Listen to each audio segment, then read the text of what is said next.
Hey guys, it's Sabrina. I'm back with another video, but this one's definitely going to be a bit more serious. I highly recommend that you stick around though.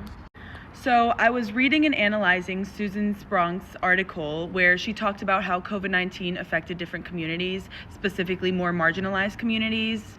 And it honestly made me gain a lot more perspective of just how lucky I was during COVID and how I feel like a lot of us took for granted the access to basic needs like water and a roof over our heads. I mean, think about it.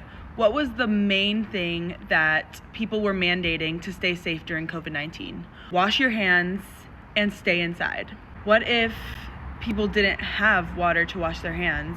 What if staying home isn't an option? What if they don't have a home? COVID-19 didn't really create inequality, but it definitely exposed it. So what Susan Sprunk mainly focuses on in her chapter is how COVID especially hit women, poor people, and racialized groups. For example, essential workers, who were the main reason that society was functioning during COVID-19, had to risk their health to stay out while privileged people were able to shelter in place. These essential workers were mostly poor, racialized, and often immigrants, and they had no choice but to keep working in these dangerous conditions. Another thing Sprong talks about is water justice. She talks about how clean water isn't just about health, it's about power, which I thought was a really powerful line in her chapter. Because during the pandemic, people in informal settlements, refugee camps, and indigenous communities couldn't even wash their hands safely. Women were also hit the hardest in comparison to men, and here's why. So women actually experienced more unemployment. They made up the majority of lost jobs during COVID-19, especially in informal sectors. I mean, schools were closed, so all the kids were home, which also meant more unpaid labor for women who were forced to take care of their kids, which especially affected disabled women and racialized communities. Also, things like economic instability and just the stress in itself of COVID-19 led to a lot more gender-based violence.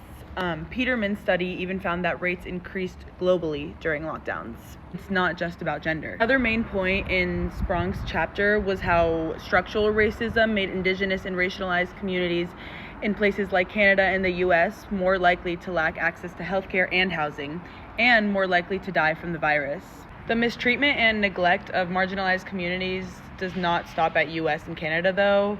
Get this. In Uttar Pradesh, which I hope I'm saying that right, migrant workers were sprayed with disinfectant as a safety precaution, like they were objects, not people. And that is just an exact example of what systemic neglect looks like. So that's all for me today. I highly recommend that you guys read Susan Sprunk's chapter on how COVID shed a light on these inequalities, because there is so much more than what I just said in this TikTok. This made me realize just how privileged my experience was. Yes, it could have been difficult for other reasons, but I had water, I had healthcare, I had space. For me, COVID felt like a weird pause, but for millions of others, it was a matter of survival. Water is a human right, so is safety, so is dignity. So there needs to be a change. COVID didn't break the system was already broken. It's time we started fixing it.